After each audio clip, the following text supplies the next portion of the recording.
Waiter, sir কেমন আছেন? এই তো আলহামদুলিল্লাহ। যাও, আমার জন্য সকালে নাস্তা নিয়ে আসো। Okay sir. এই যে স্যার আপনার নাস্তা। কি ব্যাপার, টেয়া দেওয়ার ডেট কেমন হয়েছে না? আর একটা সপ্তাহ সময় দেন না, দিয়া দিমু। আর একদিনও সময় দিতাম না, টেয়া এখন দিবি। তুই কয়দিন ধরে ঘুরাইতেছস?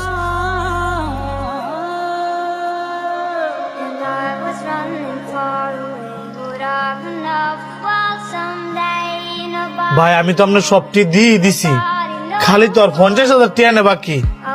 এমন তো না যে আমি আপনার টিয়া দিতাম না। দিছস তো ভাঙ্গা ভাঙ্গা। এক মুঠের টেয়া তুই কি বুঝবে? কালকের ভিতরে টেয়া দিবে কয়ে গেলাম।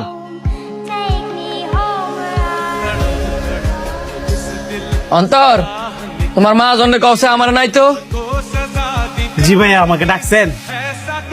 যদি কিছু মনে না করেন, আপনার ওই পাওনা 50,000 টাকা আমি দিতেছি। আপনি দিবেন? না না থাক, আমি অন্য জায়গা থেকে ম্যানেজ করে নিমুনে। কেন, আমার তো টাকা নিলে কি সমস্যা? না না, বিষয়টা তেমন না। আমি তো আপনাকে চিনি না, বা আপনিও আমাকে তেমন ভাবে চিনেন না। আপনি হলেন এই রেস্টুরেন্টের কাস্টমার, আর আমি রেস্টুরেন্টের ওনার। এতগুলো টাকা আমি আপনার কাছ থেকে কিভাবে নিই, বা আপনি আমাকে কোন বিশ্বাসে দিবেন?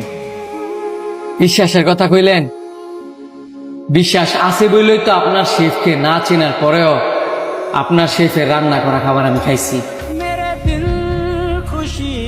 আকাশে বিমান উঠতে দেখছেন?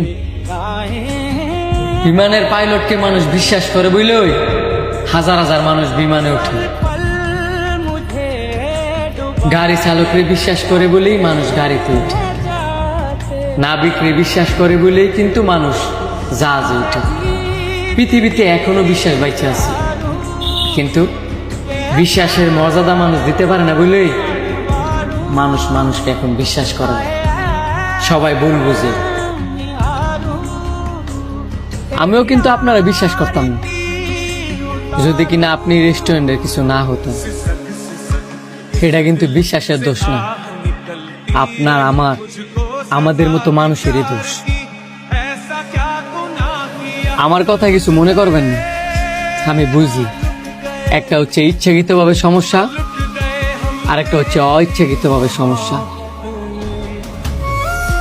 এখন ওনাকে হয়তো বা কেউ ইচ্ছা করে টাকা নিয়ে ঘুরেছে, যে কারণে আপনার উপর থেকে ওনার বিশ্বাসটা উঠে গেছে। কিন্তু আমি আপনারা বিশ্বাস করি বলেই কিন্তু কইছি